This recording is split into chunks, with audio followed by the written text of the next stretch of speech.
All the girls they dance galala, all the students don't cause casala. For this dance you don't do shagara. Oh yeah, like I do, like I do, like I do, like I do. To your hand, to the front, to the back.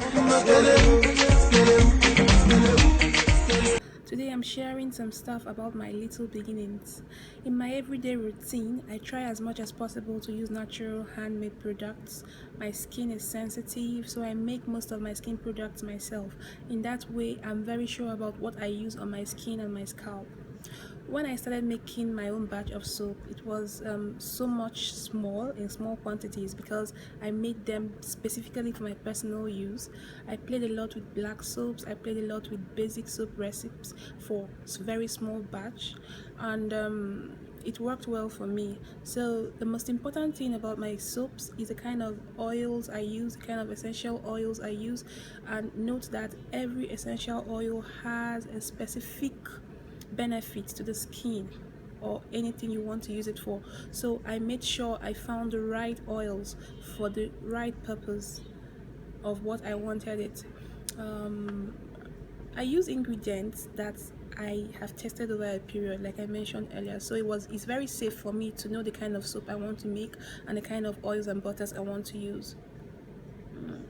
What prompted me into this whole experience is that over the years I noticed that my skin is very sensitive to certain environments and certain weather conditions.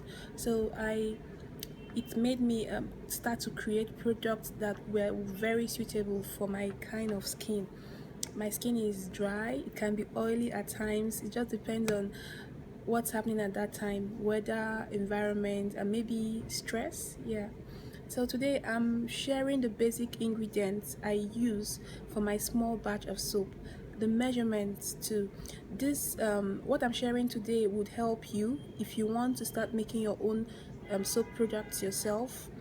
For the first time, you could start in small batches. So I'm sharing those measurements that could enable you to do the smallest batch of soap, smallest and significant batch of soap. I'm not a soap pro.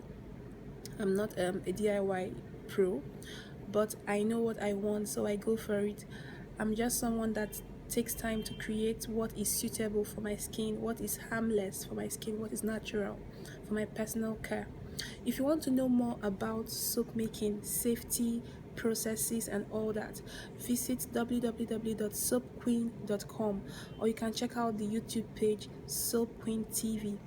If you also want to know more about soap measurements, which I can't know all about it, I simply use the soap calculator from brambleberry.com.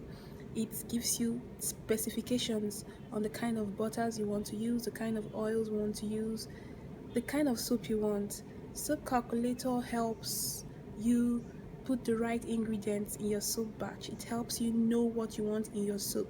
So it's a lot easier than going through all the molecules, the kilojoules, the joules calculation like the chemistry people do. Yeah, I'm a chemistry person, but I don't really want to go through that bombardment. So it's as easy as going on soap calculator from brambleberry.com, or I use the iOS soap calc app. Yeah, there are also other soap calculation applications from other app stores, so it's a lot easier to go there, create your own recipe, check out what you want to use in your soap, and there you go. I think that's all I want to share for now about my soap. But if you want to take it one step at a time, you can subscribe on my channel, follow my story, my soap story, my DIY personal care story, and I think we're on the right track. Thank you.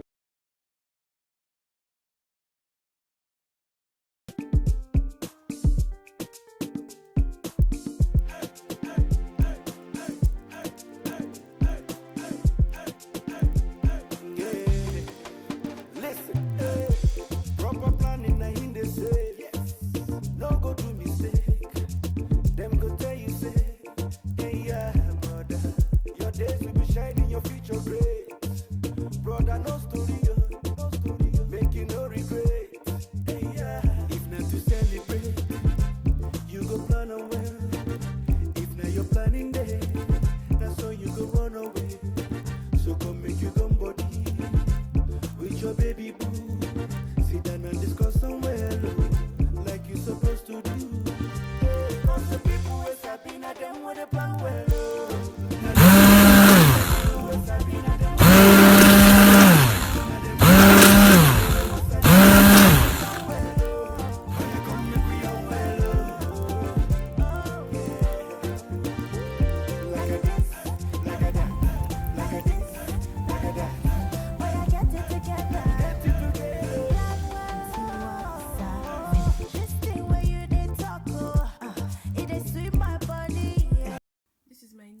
of soup.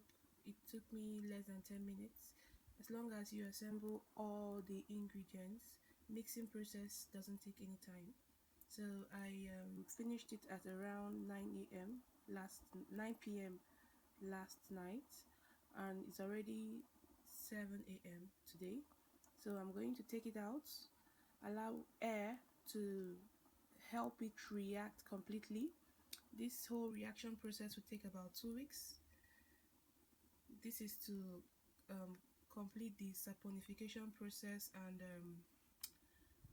the sodium hydroxide used to allow the sodium hydroxide used to completely convert to soup. It's called curing in layman's language. So here is our soup. I have a little space here, but it's not bad. It's still my. I know I didn't tap this mold so well to trap in all the spaces. This is a very small batch, so here is our soup,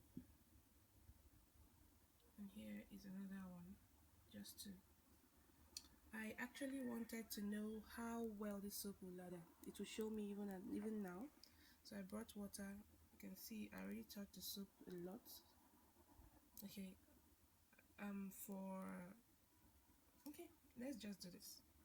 I wanted to wash my hand first, then try it, then touch the soap and try it, but I could simply pour water into this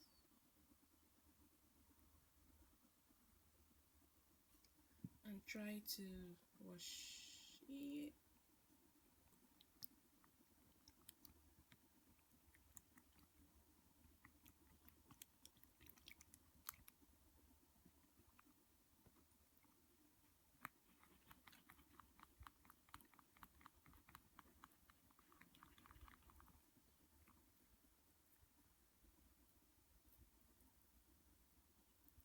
So let me do this directly. Wow, as you can see, it lathers so well. The good side of this thing is that still feel good moisture in my hands. It's not harsh. It's a cold processed soap, so I am not allowed to use the soap now. But it lathered very well. It lathers very well.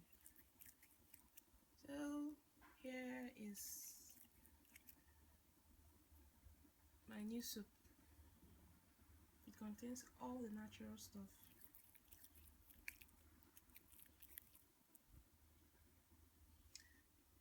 Thank you for your time. Thank you for watching. I will be back with a new video about soap making, but this is going to be a bigger batch. Yeah, it's going to be a bigger batch. It's going to be something more